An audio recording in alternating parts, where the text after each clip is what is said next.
आप पर्दे में छिपे बैठे हैं किस दिन के लिए। आप पर्दे में छिपे बैठे हैं किस दिन के लिए, रूबरू अब आइए दुनिया बड़ी मुश्किल में है। नमस्कार, ये शब्द जो हमने अभी सुने ये हैं बिस्मिल इलाहाबादी के।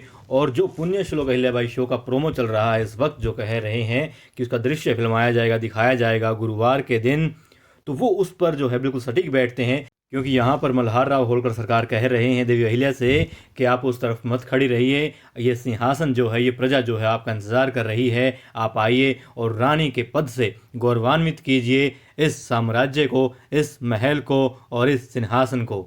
मगर देवी अहिल्या को कुछ और ही मंजूर है। यहाँ पर देखिए वो कहते हैं कि 10 दिन के लिए वो किसी मुहिम पर जा रहे होंगे, जाहिर सी बात है। जैसे खंडे राव जी को पहले सौंप कर गए थे कुछ दिन की, वो देखेंगे संभालेंगे जब उनको युवराज बनाया गया था, तो ठीक इसी तरीके से देवी अहिल्या को अब वो 10 दिन के लिए जिम्मेदारी देते हैं और कहते हैं सबको कि 10 दिन तक वो प्रशासन को संभालेंगी, राज्य की बागडोर जो है वो संभालेंगी, और राज्य का हर व्यक्ति चाहे वो किसी भी पद पर हो, वो देवी अहिल्या की जो है मदद करेगा, उनके रास्ते में रुकावट बनने के बजाय वो उनका साथ देगा इस कार्य में। और यहाँ पर चेहरे का रंग उठ जाता है द्वारकाबाई साहब का और उनकी टीम का।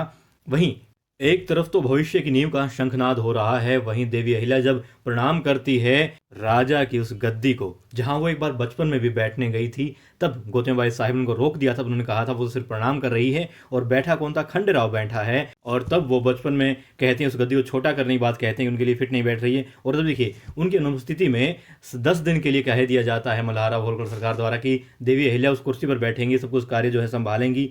मगर देवी अहिल्या जब प्रणाम करती हैं गद्दी को, तब कोई एक आवाज़ आती है कि नहीं, देवी अहिल्या नहीं बैठ सकती। और साइड में दिखाया जाता है द्वारकाबाई साहब जो मन ही मन कह रही होती, तुम तो बचपन से इस चीज़ की कल्पना कर रही थी, यही चाहती थी, तुम्हें मिल रहा है। यानी कि जो उनके चेहरे के भाव हैं वो दिखा रहे हैं अब वो कोई बड़ा ही षड्यंत्र जो है रचने वाली हैं। मगर देवी अहिल्या जो आवाज़ सुनती है, जो हमें सुनाई देती है, वो कहती हैं कि नहीं, देवी अहिल्या इस गद्दी पर नहीं बैठ सकती। वो आवाज़ दरअसल देवी अहिल्या की ही है, वो मन ही मन ये कह रही हैं कि वो गद्दी पर नहीं बैठ सकती। और क्यों नहीं बैठ सकती, इसका कारण ये है जो उन्होंने बचपन में अपनी सासूबाई को कहा था, जो उन्होंने पूछा था कि तुम ज्ञान प्राप्त करके क्या करोगे, तो उन्होंने कहा था मैं तो सिर्फ ज्ञान प्राप्त करके देखना चाहती हूँ कि प्रजा का किस प्रकार भला हो सकता है और कैसे हम अपने जो तीज त्योहार हैं उनको और अच्छे तरीके से उनको समझ करके मना सकते हैं। तो वही बात यहाँ पर है, वो जानती हैं कि एक तो सासूबाई की दिली इच्छा यही है कि खंडेराव उस कुर्सी पर बैठे, क्योंकि वही युवराज है और वही राजा बनना चाहिए।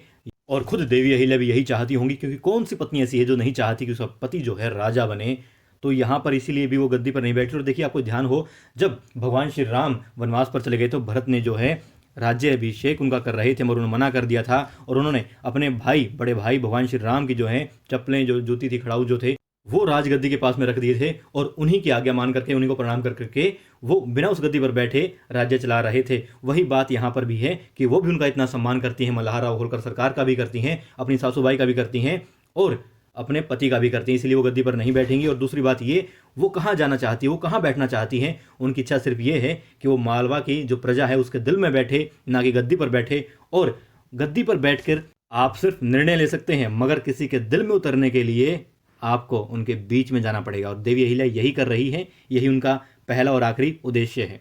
और यही वजह है कि वो मल्हार राव होलकर सरकार के इस फैसले को मानने से मना कर देती है, और बल्कि मना करने के बावजूद वो उनके दिल में उतनी ही ज़्यादा जगह बना लेगी, और उतना ही ज़्यादा उसको सबसे, यानी प्रजा से भी, घर वालों से भी सम्मान भी मिलेगा, प्यार भी मिलेगा, इज्जत भी मिलेगी, रिस्पेक्ट मिलेगी।